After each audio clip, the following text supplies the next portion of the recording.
గత అధ్యాయంలో కన్నీళ్లతో రథంలో కూలబడిపోయిన అర్జునుడిని చూశాం కదా!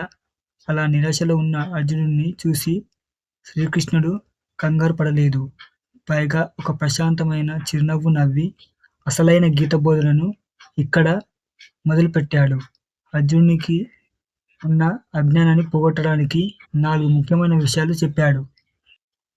శ్రీకృష్ణుడు అర్జునుడితో, "ఓ పార్థ! ఈ విషమ పరిస్థితిలో ఈ పిరికితనం నీకు ఎక్కడి నుండి వచ్చింది? ఇది వీరులకు ఏమాత్రం తగిన లక్షణం కాదు. ఈ హృదయ దౌర్బల్యాన్ని వదిలిపెట్టు. గుండె నిండా ధైర్యాన్ని నింపుకొని నీ ధర్మం కోసం యుద్ధానికి లేచి నిలబడు" అని గంభీరంగా పలికాడు. అర్జునుడి మనసులో ఉన్న అతిపెద్ద భయం తన వాళ్ళు చనిపోతారేమో అని. దానికి కృష్ణుడు ఇచ్చిన సమాధానం చాలా అద్భుతమైనది. మనం పాతబడిన బట్టలను వదిలేసి కొత్త బట్టలను ఎలా ధరిస్తామో, ఆత్మ కూడా ఒక పాత శరీరాన్ని వదిలి కొత్త దేహంలోకి ప్రవేశిస్తుంది. ఆత్మను ఆయుధాలు ఛేదించలేవు, మంటలు కాల్చలేవు, దానికి చావు లేదు. మరి మరణం లేని ఆ ఆత్మ కోసం నువ్వు ఎందుకు శోకిస్తున్నావు అని ప్రశ్నించాడు.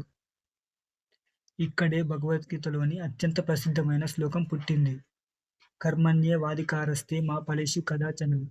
అంటే పని చేయడం, కర్మ చేయడం వరకే నీకు హక్కు ఉంది. దాని ఫలితం మీద నీకు ఎలాంటి అధికారం లేదు. గెలుస్తానా, ఓడిపోతానా అనే చింత వదిలేసి నీ ప్రస్తుత బాధ్యతను నువ్వు నిర్వర్తించు.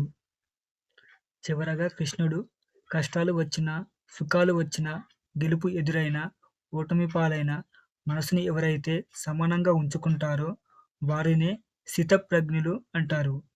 నీ మనసుని ఆ స్థితికి చేర్చుకో అర్జున అని ఉపదేశించాడు.